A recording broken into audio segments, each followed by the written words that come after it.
BNP দেড় যুগে যা পারেনি ছাত্ররা দেড় মাসেই তা করে দেখিয়েছে।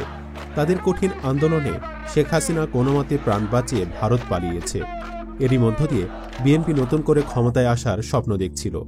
তবে সে স্বপ্নের গুড়ে বালি হয়ে আসছে আন্দোলনকারী ছাত্ররাই। কারণ জানুয়ারির মধ্যে নতুন রাজনৈতিক দল ঘোষণা করতে যাচ্ছে তারা। শুধু ঘোষণায় নয়, ক্ষমতায় আসার জন্য সর্বোচ্চ চেষ্টা করবে তারা। বিষয়টি বিএনপির জন্য চরম অশনি সংকেত হিসেবে দেখছে বিশ্লেষকরা। ছাত্রদের নতুন দল কি পারবে ক্ষমতায় আসতে? তাদের দল গঠন করা নিয়ে কি বলছে বিএনপি নেতারা? সমন্বয়করাই বা কি বলছে? চলুন বিস্তারিত জেনে নেওয়া যাক। গণ অভ্যুত্থানের আগে বৈষম্যবিরোধী ছাত্র আন্দোলন ঘোষিত এক দফায় ফ্যাসিবাদী ব্যবস্থার বিলোপ ও নতুন রাজনৈতিক বন্দোবস্তের দাবি তোলা হয়েছিল। অভ্যুত্থান সফল হওয়ার পর এবার নিজেরাই এ দাবি বাস্তবায়নের প্রক্রিয়া শুরু করেছে। আন্দোলনের প্ল্যাটফর্ম থেকে আরও এক ধাপ এগিয়ে এবার নতুন রাজনৈতিক দল গঠনের দিকে যাচ্ছে বৈষম্য বিরোধীরা। অন্তর্বর্তী সরকারের উপদেষ্টার দায়িত্বে থাকা নাহিদ ইসলামকে নেতৃত্বে রেখে দল গঠনের পরিকল্পনা করা হচ্ছে।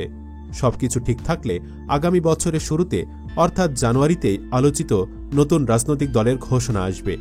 দলের নাম এখনও চূড়ান্ত না হলেও তারুণ্য নির্ভরই হচ্ছে দলটি। এর আগে বৈষম্যবিরোধী ছাত্র আন্দোলনের সমন্বয়করা বিভিন্ন জেলা সফর করেছেন। ওই সময় বিভিন্ন জেলার সমন্বয়কদের গ্রিন সিগন্যালের ভিত্তিতে নতুন দল গঠনের বিষয়টি আলোচনায় আসে। এরপর কোটা সংস্কার আন্দোলন পরিচালনার জন্য গঠিত এই প্ল্যাটফর্মকে সাংগঠনিক রূপ দিতে গঠন করা হয় আহ্বায়ক কমিটি। একই সঙ্গে গঠন করা হয় জাতীয় নাগরিক কমিটি। গণ অভ্যুত্থান পরবর্তী বাংলাদেশ পুনর্গঠনে কাজ করছে বৈষম্যবিরোধী ছাত্র আন্দোলন ও অভ্যুত্থানে অংশগ্রহণকারীদের নিয়ে গঠিত জাতীয় নাগরিক কমিটি। দল গঠনের প্রক্রিয়া নিয়েও কিছুদিন ধরে কাজ করছেন। তারা মনে করেন বিপ্লব পরবর্তী নতুন বাংলাদেশে মানুষ নতুন রাজনৈতিক শক্তিকে দেখতে চায়। নাম প্রকাশ না করার শর্তে আরেকজন বলেন, দেখেন, আওয়ামী লীগ দেড় যুগ দেশটাকে লুটে পুটে খেয়েছে। বিএনপি ক্ষমতায় আসার আগেই চাঁদাবাজি, ডাকাতি, ছিনতাই শুরু করে দিয়েছে। তাছাড়া ওরা ক্ষমতায় এলে আবারও দেশ দুর্নীতিতে চ্যাম্পিয়ন হবে। যেই লাউ সেই কদুই থেকে যাবে। দেশের মানুষ নতুন সরকার চায়, আর যেটা পূরণ করতে পারে ছাত্ররাই। বিএনপি আওয়ামী লীগ নয়, সবাই নতুন সরকার দেখতে চায়। সমন্বয়কদের দাবি, আওয়ামী লীগ কিংবা বিএনপিকে মানুষ বহুবার দেখেছে, কিন্তু তাদের দ্বারা দুর্নীতি ছাড়া কিছু হয়নি। তাই এবার নতুন দল নতুন করে দেশ গোছাবে। ছাত্রদের জাতীয় নাগরিক কমিটির একটি দায়িত্বশীল সূত্র এক জাতীয় দৈনিক পত্রিকাকে নিশ্চিত জানিয়েছে, জানুয়ারিকে সামনে রেখেই তাদের প্রস্তুতি চলছে। জানুয়ারিতে তারা নতুন একটি রাজনৈতিক দল ঘোষণা করবেন। অন্তর্বর্তী সরকারের তথ্য ও সম্প্রচার মন্ত্রণালয়ের উপদেষ্টা নাহিদ ইসলামকে প্রধান করেই তারা দল গঠনের চিন্তা করছেন। সূত্রটি আরও বলছে, বৈষম্যবিরোধী ছাত্র আন্দোলন ও জাতীয় নাগরিক কমিটির নেতাদের উদ্যোগেই নতুন এই দল হবে। নাগরিক কমিটি ও বৈষম্যবিরোধী ছাত্র আন্দোলনের কয়েকজন নেতা এবং বাহিরের বিভিন্ন দলের নেতা, সুশীল সমাজের প্রতিনিধিদের নিয়ে গঠন করা হতে পারে এই দল। সংশ্লিষ্টদের সঙ্গে আলাপ আলোচনাও চলছে বলে জানা গেছে। তবে অন্তর্বর্তীকালীন সরকারের একজন উপদেষ্টা কিভাবে একটি রাজনৈতিক দল চালাবেন তা নিয়ে নানান বিতর্ক দেখা যাচ্ছে ইতোমধ্যে। তবে নাম প্রকাশ না করে জাতীয় নাগরিক কমিটির শীর্ষ পর্যায়ের এক নেতা বলেন, নাহিদ ইসলামকে সামনে রেখে আমরা জানুয়ারিতে দল গঠনের বিষয়ে ভাবছি। সেক্ষেত্রে তাকে দল গঠনের আগে উপদেষ্টার পদ ছাড়তে হবে। সবকিছু চূড়ান্ত হলে আমরা আশা করি সেটি তিনি করবেন। নাগরিক কমিটি ঢাকাসহ দেশের সব থানা পর্যায়ে কমিটি ও বৈষম্যবিরোধী ছাত্র আন্দোলন জেলা পর্যায়ে কমিটি করার কাজ করছে। জানুয়ারির মধ্যে সেটি সম্পন্ন হয়ে যাবে বলে আমরা আশাবাদী। অন্যদিকে বৈষম্যবিরোধী ছাত্র আন্দোলনের শীর্ষ পর্যায়ের একজন নেতাও প্রায় একই কথা জানিয়েছেন। তিনি বলেন, আমরা তারুণ্য নির্ভর দল গঠন করতে চাই। দেশের জনগণ তরুণ নেতৃত্বকে বেছে নেবেন। তরুণ নেতৃত্বের মধ্যে নাহিদ ইসলামকে আমাদের যোগ্য মনে হয়েছে। জুলাই আগস্টের অভ্যুত্থানে নেতৃত্ব দানকারীদের উদ্যোগে নতুন রাজনৈতিক দল গঠনের আলোচনা শুরু হয় গত সেপ্টেম্বরে।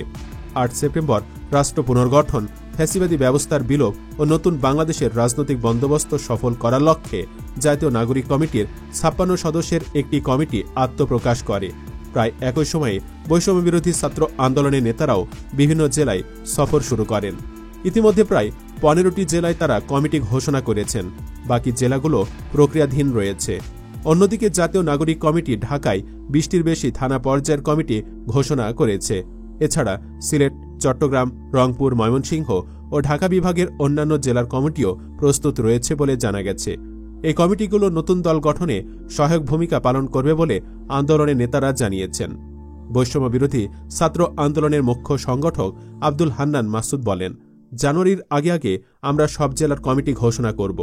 জাতীয় নাগরিক কমিটির political affair secretary Ariful Islam Adib বলেন, আমাদের নতুন রাজনৈতিক বন্দোবস্ত রাজনৈতিক দলগুলোর গতানুগতিক ধারার যে রাজনীতি সেটা থেকে বের হয়ে বাংলাদেশ পুনর্গঠনের জন্য এবং বাংলাদেশের জনগণের অধিকার রক্ষার প্রতিষ্ঠানগুলোকে স্বাধীন শক্তিশালী করা, একই সঙ্গে মানুষের মৌলিক অধিকার ও মানবাধিকার প্রতিষ্ঠার লক্ষ্যে কাজ শুরু করেছিলাম রাইজিং কর্মসূচির অংশ হিসেবে।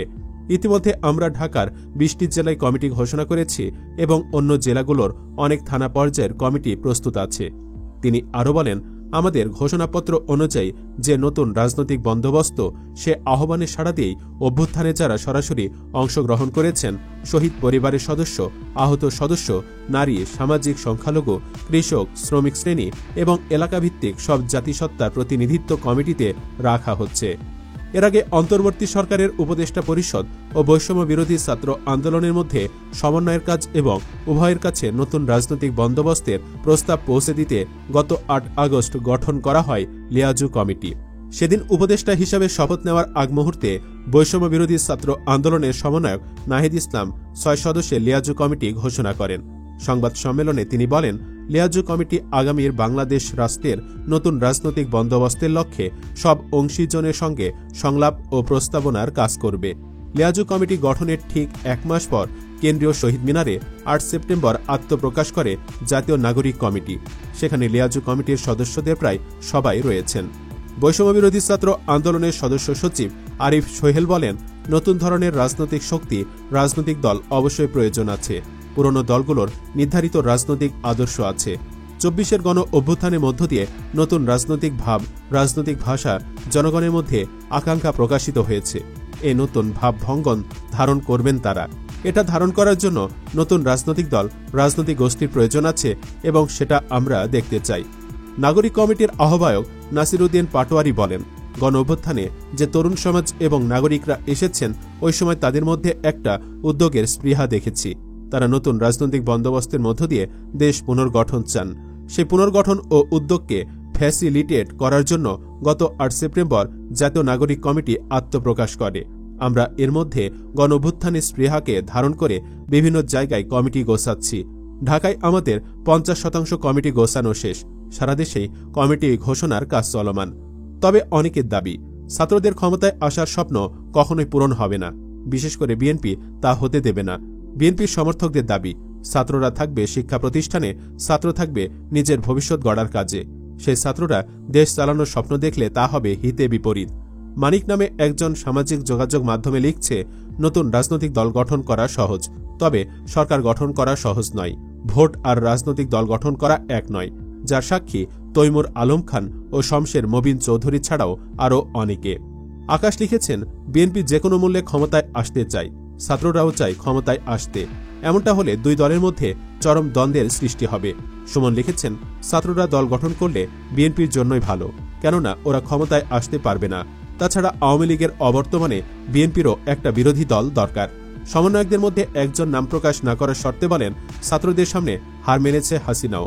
এখন নতুন দল গঠনের সামনে কেউ প্রতিবন্ধকতা সৃষ্টি করলে তার ফল ভালো হবে না। সুপ্রিয় দর্শক, আপনি কি ছাত্রদের নতুন রাজনৈতিক দলকে সমর্থন করেন? কমেন্ট বক্সে ইয়েস অথবা নো লিখে জানিয়ে দিন আপনার মতামত।